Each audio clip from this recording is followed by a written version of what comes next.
Hey everybody, I'm Dave with Growing the Home Garden. I'm out here on a nice sunny February day and we've got flowers coming up. So I thought I'd just show you a few of the flowers that are coming up. These are usually the first ones that we see every spring. Things like daffodils and hyacinths and the Lenten Rose. Those are some favorites, but let's go take a look at them. Right here, these are some jonquil daffodils. They're not blooming just yet, but they will be soon. They are a small flower daffodil that grows in these tight clusters. Very easy to divide and transplant and move and get them to spread throughout your garden wherever you want them to go.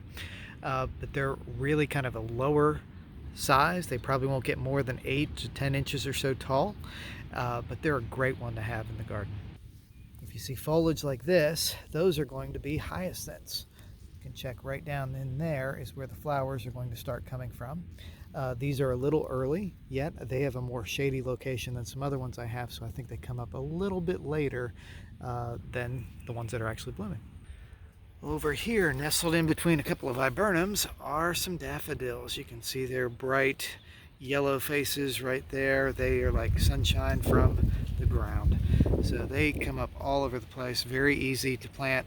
And daffodils are great for intermixing with other plants if you have problems with voles and things that like to eat your roots of your other plants. So if you mix up your daffodils with, say, your tulips, you end up helping to protect the tulips a little bit, because daffodils never get eaten by any of those voles or rats or things like that. They just don't like the bulbs. Here's one of those hyacinths I mentioned earlier that has started to bloom. If you want a fragrant plant for the garden, hyacinths are a great choice to put out. For your early spring garden, they will fill the garden with a very beautiful fragrance. You'll just really enjoy them.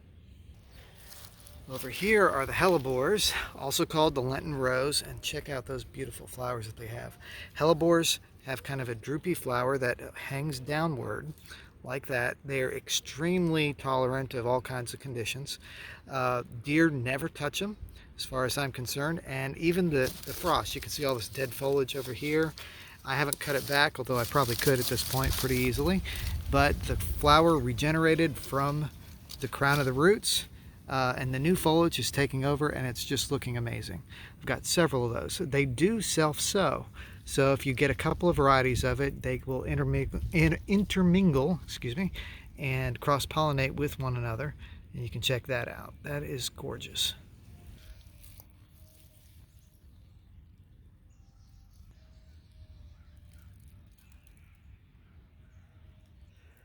Another plant that is blooming right now that is probably about to be finished with its bloom cycle is this witch hazel right here, and it is an amazing plant for winter pollinators that come out on those warm days.